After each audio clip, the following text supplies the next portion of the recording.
Welcome to all of you. We're delighted that you've chosen to spend your evening with us, at least a little bit of it. And we're delighted to be able to get together, even if it has to be like this. We're together and apart at the same time. I want a couple of housekeeping things as we start here. I want to be sure that everybody realizes that at the bottom of your screen, and if you scroll your mouse down that direction, there are several buttons, and there's a Q&A button. That is the preferred method if you want to ask a question during this discussion. We will field those questions to the extent we can. If we happen to run out of time doing that, we will definitely follow up with any of you who've asked a question that didn't get answered. So you can ask questions, and hopefully we'll get to all of them. I have with me here today, of course, Giancarlo Guerrero, our maestro. Say hi, Giancarlo, and you all know where he is sitting at the moment. And I'm upstairs, so we're maintaining safe social distances in my office. And Steve Brosvik is our Chief Operating Officer, and he will serve as our host, I guess, helping field questions and kind of keeping the discussion on track. And then we're very privileged tonight to have with us our principal cellist, Kevin Bate, and his wife, Junmin Shen, and they are going to begin our this evening with a little music from their home. So please welcome Kevin and Junmin. So I'm just gonna come a little bit closer to the microphone for a second so that everybody can hear me. My wife Jungmin and I are really happy that you all took time out of your schedules to be here with us. Well, with us close enough. Today we're going to play Handel Halverson, Passacaglia for violin and cello, and we really hope you enjoy it. We miss you guys. We miss playing for you. We miss seeing you in the audience, and hope that this can all get better soon so that we can all get together again. That would be great. So I hope you guys enjoy this. Yeah, here it goes.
Bravo. That was fantastic.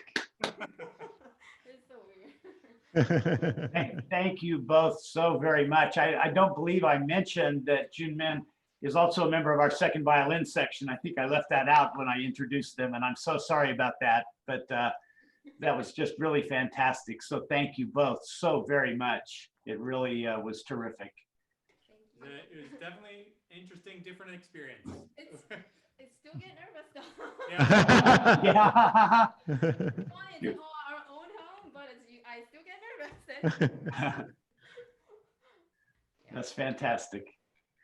Well, so I guess we ought to go on then, and I will tell you all that we wanted to visit with you all today to really, you're our closest friends. You're some of our most generous and loyal supporters.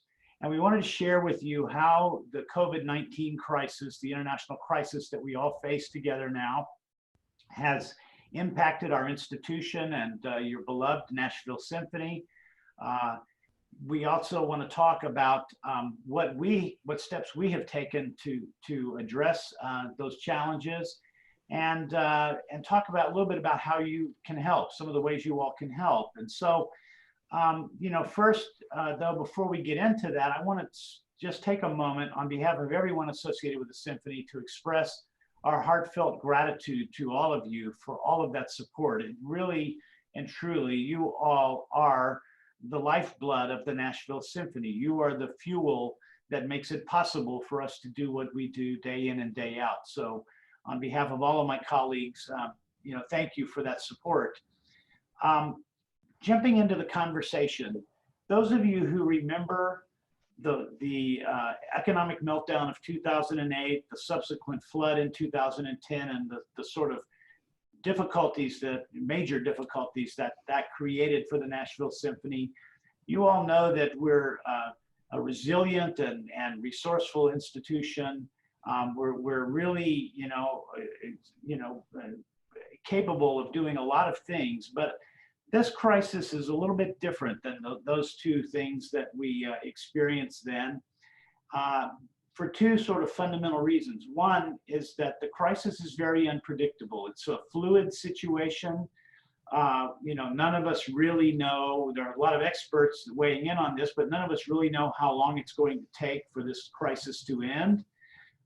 We don't really know the answer to questions like, how soon after it's sort of declared officially possible to go back to kind of our normal lives, will it be possible to have large groups gather in concert halls and arenas and stadiums across the country?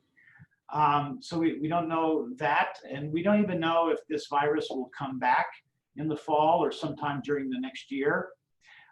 So there's a lot of uncertainty, and it's really difficult and challenging for us to sort of get a sense of the ground under our feet, right, as we navigate this. So the other way, of course, that this is different from that last set of challenges that we faced some almost 10 years ago now, is that this crisis prevents us from doing what we do, playing live concerts in front of a large audience in our Squirmahorn Symphony Center. So, you know, you might remember last time around during that crisis after the flood, we played a concert just 4 or 5 days after the flood. And it was really inspiring to our community, and really gave everyone in our institution a sort of compass about, okay, we're back doing what we normally do. And that felt, you know, like the ground was under our feet, even though our concert hall was full of water. So this crisis is a bit different. And so one of the things that I think, you know, we've all learned over the years at the Nashville Symphony is that we really need to have a clear sense of priorities when we deal with challenges like this, and we need to stay calm and focused. And that's really what we've tried to do as we address this. And you know, I will tell you that the priorities that we early on talked about and adopted started with, first of all and foremost, the safety and well-being of our entire family. Whether that is the orchestra itself, the musicians, the staff, the volunteers, and of course, all of you, our patrons and our board members, of course.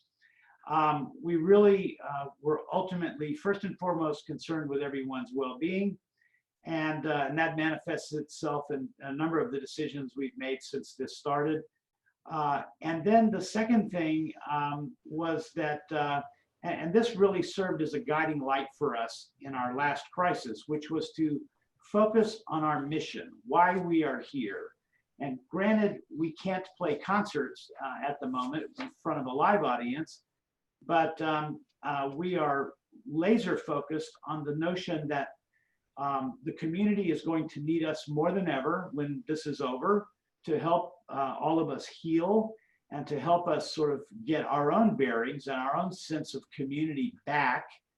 And we've got to assure the survival of the institution and the survival of our fantastic orchestra. So, you know, having said that, the challenge in this particular situation for the symphony is to balance those two considerations. One, a short-term consideration for the well-being of our employees and volunteers and patrons and the community at large, in fact, and the other being the long-term question of how do we make sure that the institution survives to thrive again in the future. You know, one thing I think we probably all know is that when this is over, life is going to be different for all of us across the globe. You know, the economy is not going to be what it once was, and there are going to be lots of different things that we've adopted, you know, ways of doing business, ways of interacting with each other, and all of those things. So we want to be part of helping, you know, our city heal. We don't know what all of that will look like, but I can tell you that our board of directors and our management team are laser focused on the question of how do we balance those two considerations, because the imperative really in front of us is how do we do both things? How do we accomplish both things? Both ensuring everybody's well-being in the short term and ensuring the institution is here for the long term as we come out of this. And it's a challenging set of questions. And you know, we're taking some active steps, but I will tell you that you all know we canceled and postponed and rescheduled a variety of concerts already. More of that is being worked out now as we understand, you know, at least for now, where we think the end of this, and the beginning of life returning to normal might be, and you can ask experts and you get differing opinions, and they're both, you can ask two people who are both experts and they'll give you a different version of that. But we're trying to be calm and take in the best information we can get and make good decisions. For those of you who have tickets to some of those concerts, we'd ask that you just bear with us while we work out all of these things. Some of the concerts are not so easy to reschedule quickly, but we're trying to do a good bit of that. And then we will communicate directly, as we have with a few people already on some concerts. We'll communicate with everyone directly about the concerts that are in their portfolio, their package, their subscription, and even single ticket holders, and offer a series of options. And so that we can come back to that in a moment, but that's kind of in a nutshell where we are. We are probably one of the 3 or 4 largest arts employers in the entire state of Tennessee. And the challenge we face today in balancing those two considerations I was talking about a moment ago is the challenge that we have, because the orchestra, of course, is a full-time professional orchestra, and we have, of course, an attendant staff to support it and to operate the building. We have a fixed payroll cost of about $1.2 million a month, plus benefits on top of that. And so we have high fixed costs. I will tell you that we have already, starting today, actually implemented a 25% across the board pay cut. And we are busy now working on some solutions. But to the question that every business in our community is facing, especially those in the hospitality industry and the events industry, which is how to maintain the institution with high fixed costs without the attendant revenue. And we're lucky because as an orchestra, most orchestras hope to get to about 50% of their revenue coming from earned revenue, that is ticket sales and fees and rental agreements and those kinds of things. We actually get 2/3 of our revenue from ticket sales and other earned revenue sources, which is a very healthy thing in normal times. It presents a tremendous challenge now, but I wouldn't have it any other way. Because in many ways we're a very healthy institution. Some of you may have heard, of course, we're not alone in this, meaning not just with the business community here, but with the entire arts community and also the orchestral community across the country. Some of you may have read that the Nashville Symphony, for example, the Kennedy Center laid off all of the musicians in the Nashville Symphony on the very day that they received $25 million in direct appropriation from the CARES Act. Now, I wouldn't pretend to second guess their judgment. I'm sure they have issues about, that are much greater than ours, and which we're not even aware. But it's a challenging time for everybody is the point I want to make. There are the Utah Symphony, the Oregon Symphony, and there's just many others that the story is the same. Furloughs, layoffs, and pay cuts are the order of the day. We have chosen, instead of reacting in a very knee-jerk, reactionary kind of way to this crisis, to try and be calm. Now, I will tell you, we almost went off the deep end, but we all took a deep breath together and said, let's think through this carefully. And of course, began investigating federal aid and a number of other avenues. So, I'll take a breath here and ask you if Giancarlo or Steve, if either one of you want to weigh in to what I've said so far, or talk a little bit about, the impact on the orchestra before I get into kind of the steps we're taking to address the challenges in front of us. And Giancarlo and then Kevin too, it would be great to hear from both of you about the impact of the changing schedule and the questions we have about moving repertoire and concerts around and what it means for the opening of next season. Well, being in this concert hall with these empty seats behind me is not very natural because it's a place that was built specifically to celebrate great music. But we will get over this. I am very optimistic that in the near future, we will be able to look back at this and hopefully come out stronger. I know from my experience in the past with, our challenges, particularly with the flood and with the 2008 recession, that it made us stronger. And back then and now more than ever, I feel that we have the right people in charge, in our staff, in our board, in our supporters, in our musicians. Everybody's come together, and we're going to do whatever is necessary to sacrifice for the long-term health of this institution. Obviously, not playing concerts is probably, one of the most difficult things for any musician, because we basically are so used to not only playing amongst ourselves, but more importantly, communicating with our audiences. That's how we love what we do. I mean, and what looking out and seeing our fabulous devoted audiences is something that I know, I speak for my colleagues, can be very, very difficult. But as I said, we'll get over it. And I remember from the time from the flood, especially when we were out of the hall because it was being built on, it was being worked on because of all the damages, and we were playing around the hall, around different halls around the city. Al and I talked about not really canceling events, but mostly postponing them, that we worked so hard to putting seasons together, not only this season, but next season, that it would be a shame to just give up on some of this great music and some of the great projects that we were doing. And so a lot of these projects might take some time to be able to bring back, but we will make it happen. And once again, we'll be here and making music. We may have to start a little bit slower, perhaps once we get a green light. I know that perhaps we may have to start, starting with small gatherings and then increasing as time progresses. I have a feeling that's how it may happen. But regardless, the symphony will be a vital part of the healing process once this is all over, and bring music to our audiences and to our communities. Yes.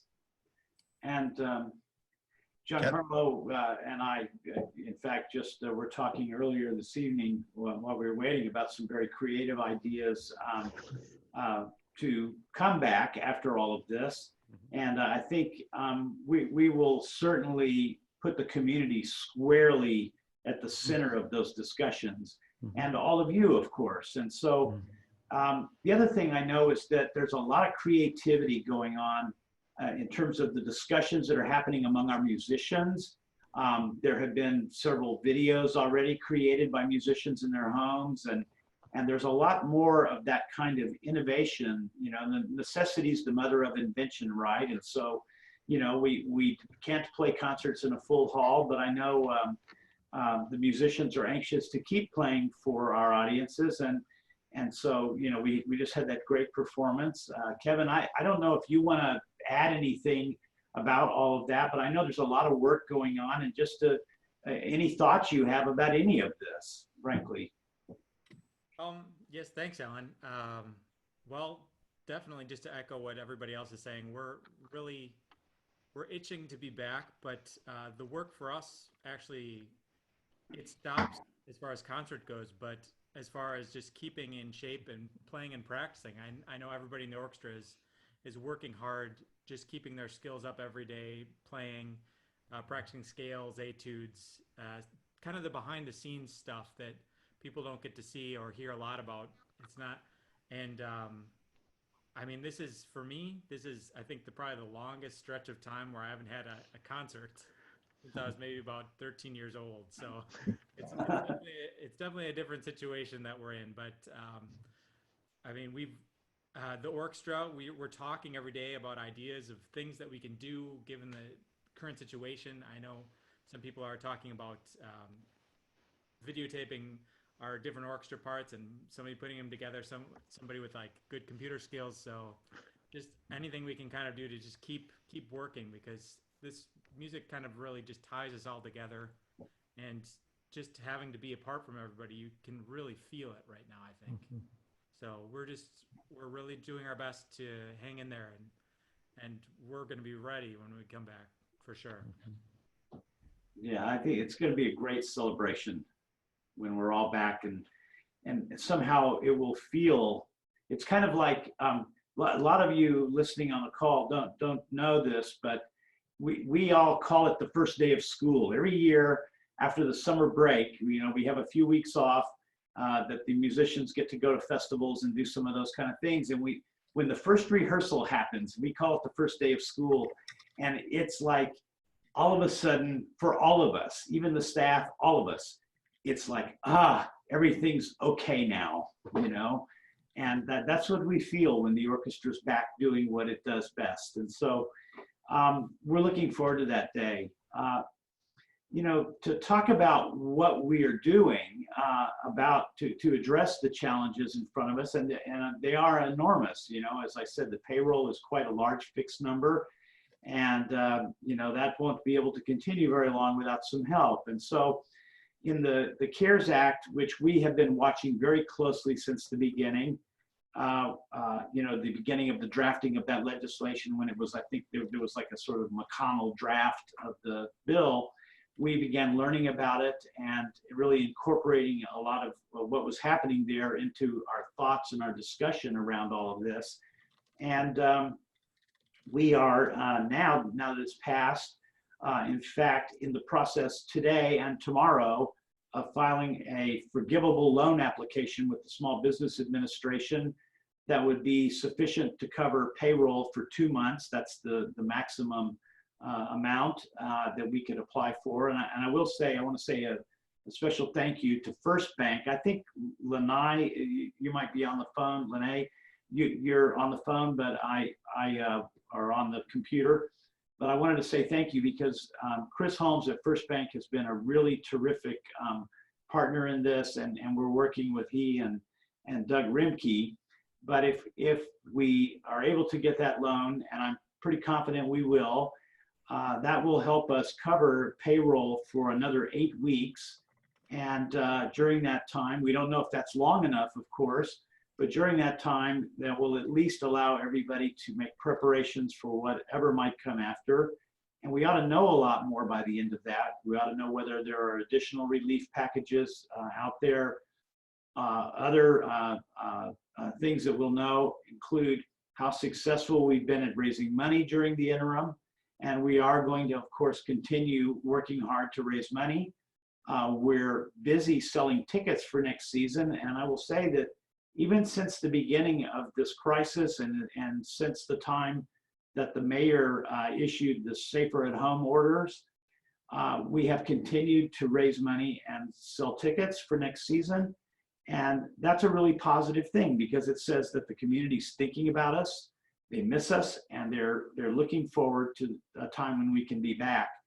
And so we're working very hard to see if we can't achieve one of these SBA loans. We get one of those put in place.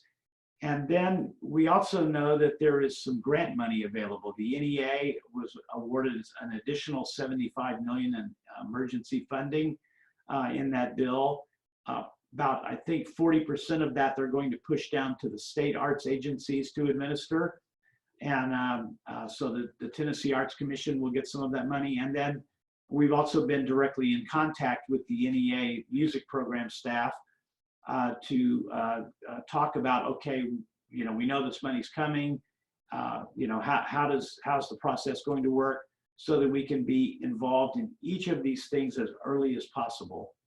So we're looking at every possibility, and we hope, and hope is not a strategy, by the way. We have, you know, certainly alternatives and plans that we can put in place, but we hope that by the time we get into the early part of June or even late May, that we'll have a much better idea about how this virus is unfolding and how long we think it's going to take before we can begin to return to some sense of normalcy. So this is an enormous set of challenges, but I think what I really like to communicate is that the board, the staff, the musicians, all of us, the management team, we're all trying to remain calm and focused, control what we can control, and not try to control the things we can't control.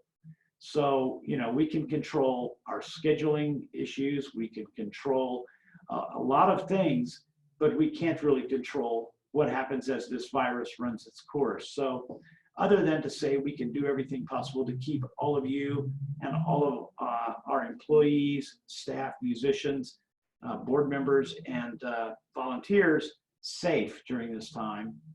And so that's a little bit of insight into how this is working. if we get the SBA loan, by the way, for those of you that may not know this, it is forgivable if we spend the money on the right things. And the right things are payroll, benefits, and related items over that 8-week period. And then in our case, utilities. Normally it would be rent and utilities, but we don't have rent because we own the building. So those things are things that we are doing, and we're continuing to work through our scheduling issues, and we'll be in touch directly with each of you as we get those decisions finalized. And we're realizing that the more of those decisions we can make now, the greater clarity we're going to provide to everyone in the institution about how to get to the other side. And so that's been a good bit of what our focus has been. And with that, I think it would be interesting to hear from Giancarlo and or Kevin about ways that, you know, this has impacted the orchestra. I mean, you heard Kevin talk about how, you know, we miss the audience, the orchestra misses the audience and misses all of you. And everybody's working hard apart to practice and to do some very creative things. But you know, there's sort of another issue too, which is probably works both ways. Not playing together means, you know, that you don't, you know, orchestra gets better and better and better the more it plays together. That's why it's important, in fact, to have committed long-term full-time musicians, because they get better and better over time. They learn how to, you know, understand nuances that each other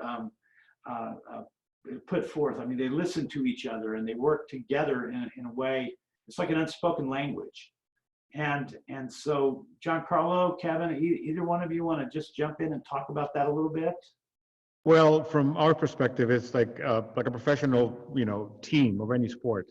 The more time we spend together, you know, training, which we do in rehearsals and performances, the more this magic happens on stage.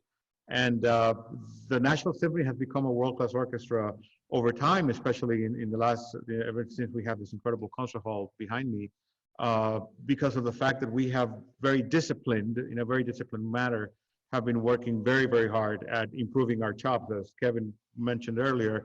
I mean, we may be quarantined, but we still have to keep up our practice. I mean, I still have to do our scales, and that never goes away. Even, you know, when we are performing concerts, I promise you, quite a few of our players after performances go home and do some more practice. I mean, this is just the life of the musician.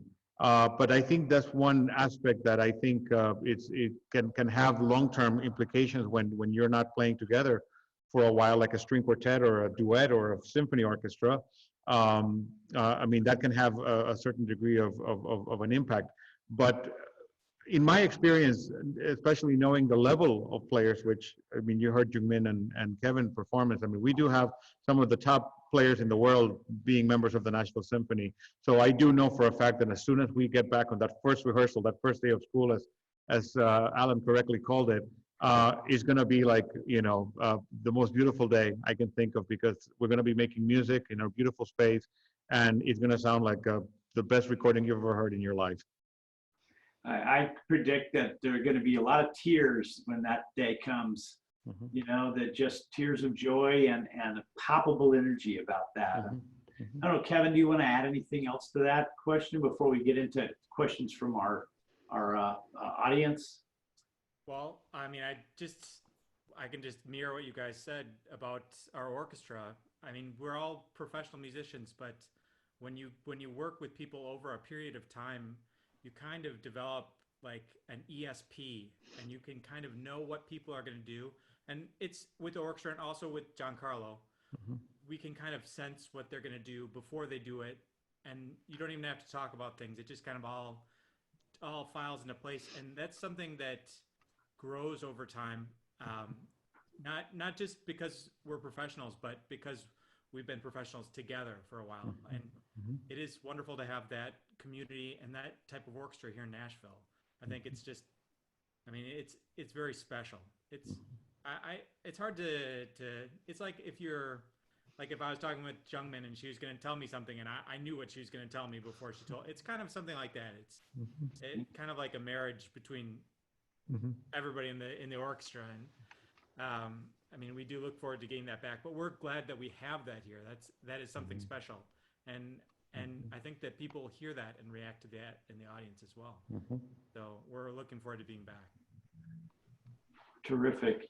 Well, Steve, you've been kind of monitoring questions from everyone, and I thought maybe we would kind of get into some of those things, or questions or comments, either one, and try to answer some of those things.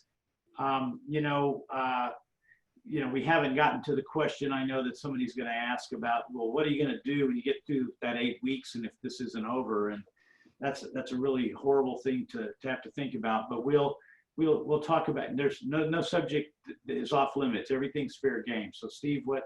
Well, Alan, why don't we go ahead and just jump in there? You've kind of posed that question. Let's follow that through for a moment, and then we've got some other questions that'll harken back a little bit to music and what's going to happen when we start back up with concerts. But let's stay there for just a moment. Okay. Well, just staying there probably tells me that some people are asking those kinds of questions. But just staying in that space for a minute. I mean, we really want to preserve the institution for the long term, because if we were to blow through all the cash we have, for example, over the next few months and run out of money, we won't have the cash it takes, the capital it takes to start back up, right? So we've got to make sure that we balance these considerations. And the hard truth of this whole thing is, there are lots of other industries where people threw in the towel immediately. We're not doing that just yet. We're accessing all the help we can get. We don't yet know if there will be additional support, but we also don't know what kind of job we can do with fundraising and with selling tickets to next season and all of the things that will position us to weather the storm. And we'll make those decisions when we get there.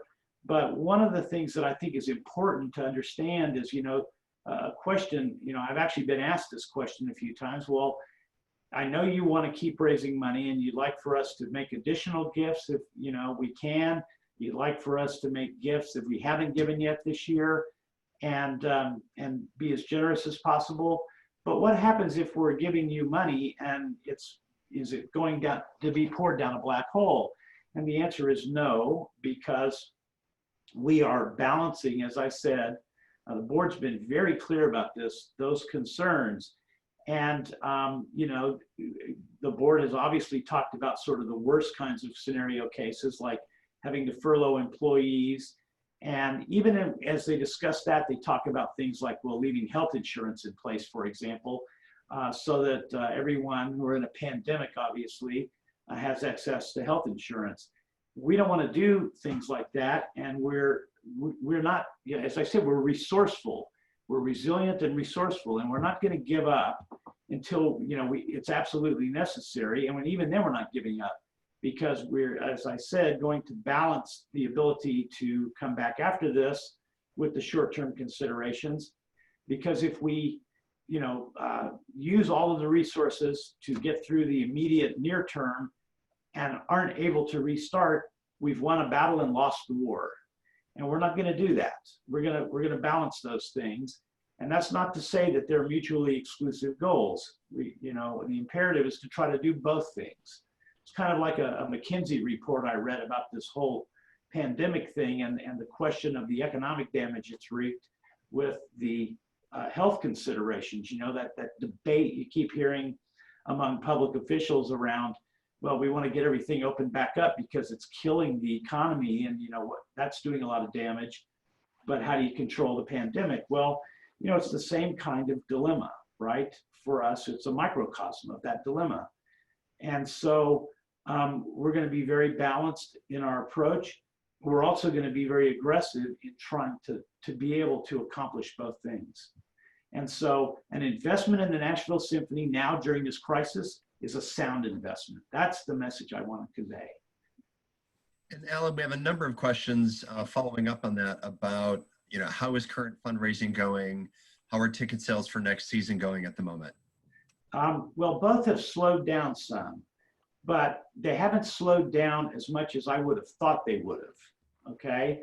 You know, our early bird deadline for subscriptions for next year was extended to April 15th because, of course, we were all dealing with this pandemic, and it sort of took everybody a while to get over, you know, going to the grocery store and loading up on toilet paper or whatever they were doing. You know, now, you know, that's kind of settled in. We've all kind of settled into this new normal. You know, people are thinking about us. People are making contributions. And in fact, we had revised our fundraising projections back early in March. And we ended up very close to actually meeting those revised projections by the end of March. And so we're continuing to raise money. And it is our hope, actually, that many of you on this call will think about, I just got a note from our Vice President for Development that we actually hit the goal for March. And so that's a fantastic piece of news. And I don't think that's necessarily about how good we are at fundraising, as it is about how wonderful you all are about supporting the institution and how wonderful our community is. Yes, our fundraising crew does a great job, but we really can't express enough how grateful we are for that. And I think ultimately one of the things that we really need is continued support. It would help us tremendously if, as you get information about concerts that may have been rescheduled or postponed or canceled, that you'll either look at the options of things like deferring the revenue onto an account so you can use it in the next season, you know, or that you can donate your tickets back to the symphony for a tax-deductible receipt. You paid real money for those tickets, and if you donate them back to the symphony, they're fully tax-deductible. That's an option that would be really helpful, especially for people who've already done that and you know, feel like that's an easy way to make an additional gift. We know a lot of you have given already, and we're deeply grateful. And some of you may choose to do a little more. But we think, you know, buying tickets for next season is a vote of confidence and faith in the Nashville Symphony, and that we'll be here. It will help us tremendously, and making additional contributions will help us tremendously. So I just wanted to deliver that message, but I also wanted to deliver it in the context of it being a sound investment.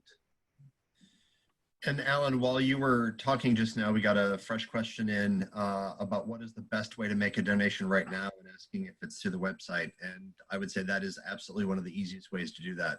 There are several places on the website where you can click the Donate Now button. Thank you. Yes, it is.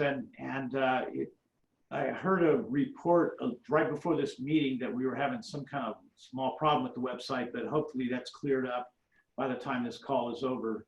But I believe there'll be an email that will take you into a link when this is over, because we will be following up to just share additional information and provide those opportunities. Absolutely. We've got a number of questions actually about engaging the audience while we're not able to do live concerts. And we should probably talk a little bit about some of the efforts that are underway to create some new digital content, and also ideas that we've had for really bringing the season back when we come out through this this summer. Well, do you want me to sort of jump in here?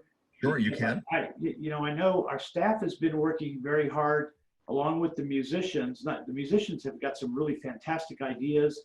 And I know we've got an effort underway right now.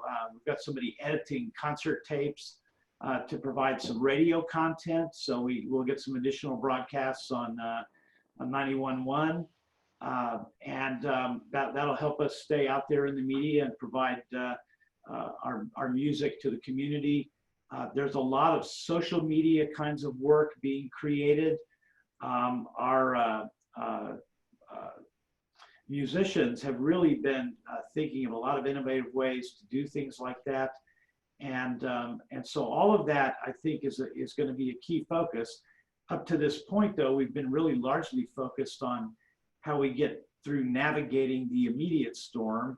And I think it was a wise choice. I've seen other orchestras that came out right away with some digital content, but then they weren't able to sort of navigate as far as we have at this point with the federal relief that's available. So it's just a question of first priority, shore that up. Second priority, get the content out there.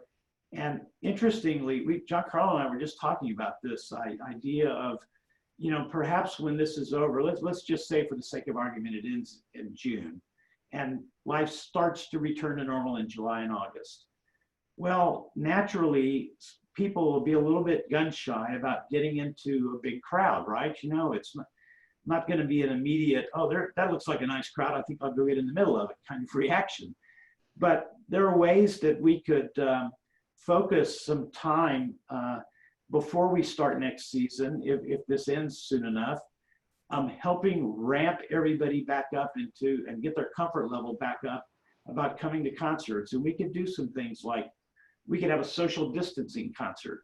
There's probably going to be a punk rock band, by the way, named Social Distancing when this is all over, of course. But we thought, we could do a concert where we only sell, a third of the hall or half the hall and let people spread out, and then put it online so people can watch it at home too. And then we can do another concert that is, say, a community concert at a park where people can spread out. And so there are a lot of ideas here. And we know we want to have a big celebratory return, but we can do that in a lot of really innovative and creative ways that work us back up to being ready when we open the season to really blow it out of the water with the double bill of Beethoven, and then our big opening of our subscription series with the Women's Suffrage Project concert that we're doing. So Giancarlo, you want to talk a little bit about those programs too? About the amphitheater and then our opening here? Well, yes. I mean, this is the 250th anniversary of Beethoven's birth, and we had a big Beethoven year to celebrate. And in September, in the amphitheater, we're going to have this double bill: Beethoven Fifth and the Ninth Symphony, the choral. And as Alan correctly said, I mean, hopefully by that point, life will be getting back to normal, at least in some way, shape, or form. And I cannot imagine a better piece or a better composer to kind of remind us that we're all kind of have to be together and support each other in these difficult times. But remember that all of this music, I mean, the same things that inspired Beethoven back in the day, I mean, are the same things that are inspiring us now in the 2020, and the same things that scared him back then are scaring us nowadays. And one thing history has shown us is that this is not the first crisis, and it's not going to be the last one. But over thousands of years of history, we have endured, and we have come out at the end of it as human beings. And I really believe that this is going to be the case as well. It may take some time, but one thing that will be necessary on the other end will be the soul food that we need, which is going to be arts and music. And the Nashville Symphony needs to be at the forefront of that to be able to provide that to our audiences. And but yeah, I mean, we have great programs next season in many ways that are going to be almost very relevant to what the world has gone through at this point. And I believe that at the end, we're going to come out of this stronger than we were ever before. So I'm very optimistic about the future, and we definitely have the right music to bring it all back to a big celebration. And, I would add a couple of things to that too, in talking about the restart of the symphony, just to say this because it's got to be on somebody's mind. There will be on the other side of this a new normal. Life will not be the same as we know it today. And I don't know what that means exactly yet. But I want to assure all of you on the call as our, very important key donors and investors in this institution, that we're being very realistic about those things, and we will find our way to addressing how we operate in that new normal kind of environment. And the economic damage that's done is going to take a long time to recover from, but we'll find that, and we'll find it by working together, and it might be different, but it doesn't mean it's going to be bad or worse, than things are now. It's just going to be different. And I think that's really important for us all to understand, that we'll make good choices. And, I probably more so than any orchestra I know, we've navigated some gigantic challenges. I remember, you all don't know this, but when we reopened the hall after the economic meltdown and then the flood, so after the flood, New Year's Eve, we played this big concert, kind of like a night in old Vienna. Giancarlo even did the, what was the piece you did twice? You repeated Thunder and Lightning or something? Of course. Yeah. And anyway, but we came back with that concert. And the very next day, my colleague at the Boston Symphony, Mark Volpe, called me on my cell phone, on New Year's Day. And he said, I just called to say congratulations. He said, I don't know how you all did it, but what you've been through probably would have even killed the Boston Symphony. And I said, I have to tell you, Mark, it's this institution and this community. And, we have great people here and we have a very generous community. And I feel like that's the advantage, the secret sauce, that we have here in Nashville is we have an extraordinary community. And so I just wanted to say that. Mhm. Hey, Giancarlo, we had an advanced question about this, but now also while we've been speaking tonight, we got two other questions and comments about your pre-concert talks. People really miss them and are hoping that you might be able to pre-record some of those and allow us to be able to put them out there. Something that I've learned in the middle of this is that you have to become very fluent in different languages of social media. To be honest with you, I barely do Facebook, and actually somebody else does that for me.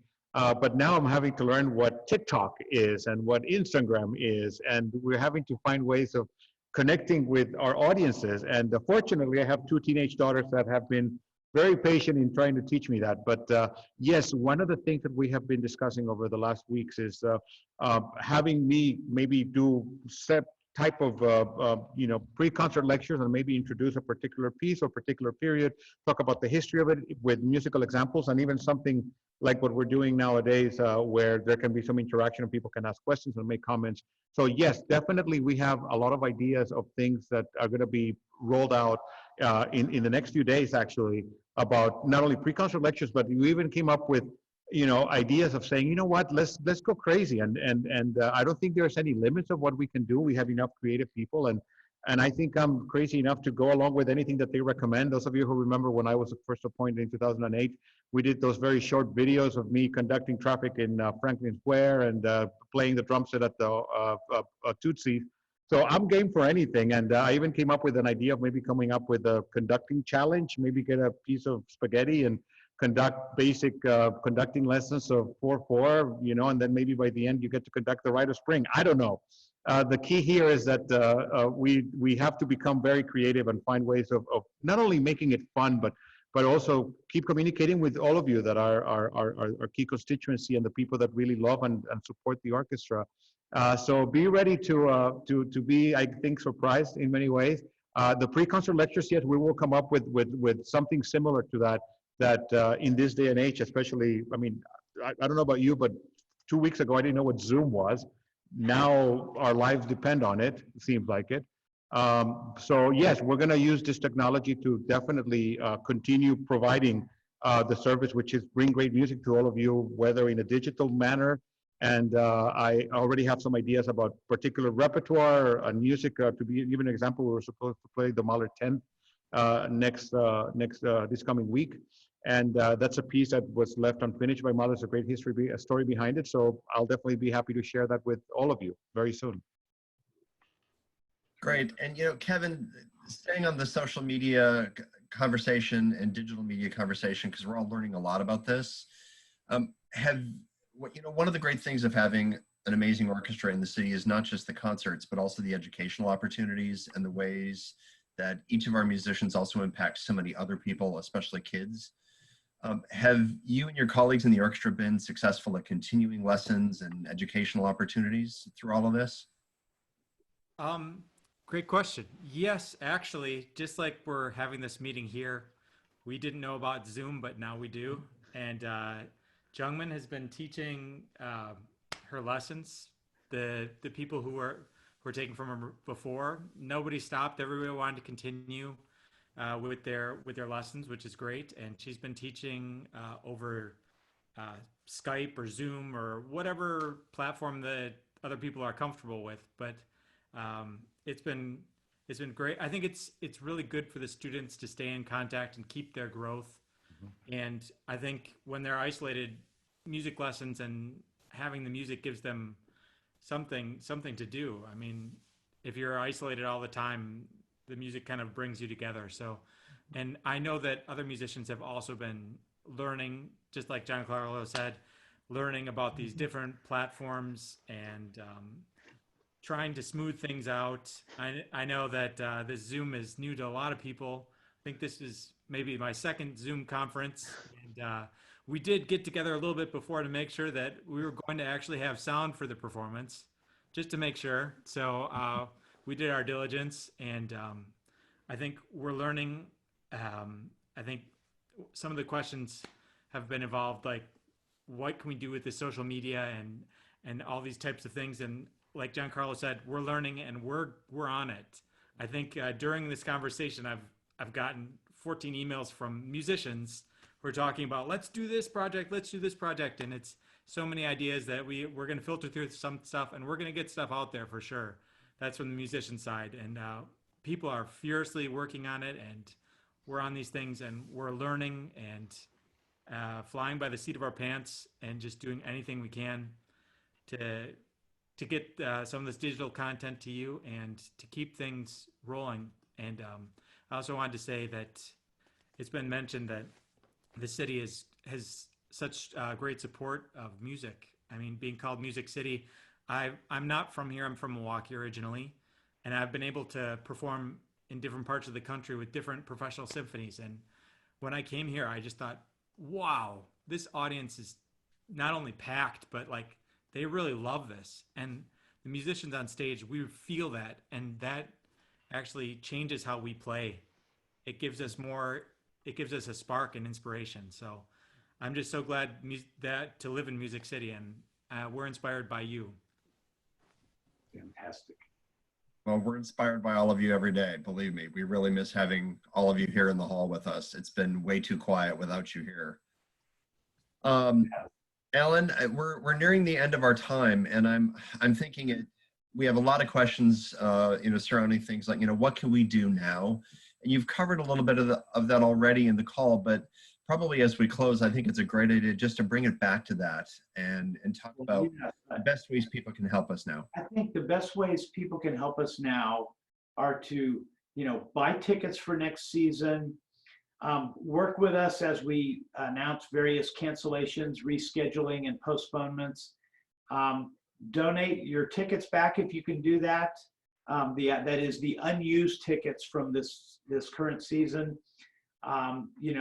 If not, rather than ask for a refund, if you would consider putting them on account and using that money to buy additional tickets next year, that would be great. And continue supporting us by making contributions. If you haven't made one already, if you have, we're deeply grateful. But if you could do a little more, that would help. It would help us ensure that we get to the other side of this, and that we can reemerge as the strong institution that you know. And then if you have access to resources or ideas that would help us, please share those with us. Very many of you are community leaders or leaders in your own fields, in your own areas of the city, and you have access to things that we may not. And if you can connect us with some of those resources, that would be helpful. I do want to say that we're very sensitive to the idea that between the tornado, then the pandemic, and then the economic disaster that followed that, we sort of had a 1-2-3 punch, right? In Nashville, we had all of those three things happen in the span of a month. And so it's really a big challenge for our community. But we believe that the Nashville Symphony is going to be more important than ever, as are all of the arts institutions in this city, as our city begins to recover. We're going to contribute, of course, to the psyche of everyone involved in coming out of this. And we're going to provide, a respite from all the stress. So if you would do those things, buy tickets for next year, donate your unused tickets if you can for this year for the canceled concerts. put money on account and use it for next year. Make contributions to our annual fundraising effort, and be as generous as you can. And please, above all, know how deeply grateful we are for your support.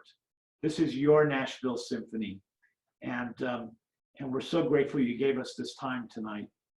So thank you all very much. Yes, thank you, everybody. And we are at the end of our time, but I know there's a few questions here that we have not been able to address yet. And even as we all drop out of the call, we will shortly get those unanswered questions, and we'll send some emails off to you to make sure that we've covered your thoughts. And if anyone else who was on the call who didn't get a chance to ask a question or send it through to us, don't hesitate to get in touch with us, and we'll work to always answer your questions. And you have lots of great ideas. We're not the holder of all the great ideas, and we'll put everything together and do the best we can to get us through this. Thank you. Thank you all.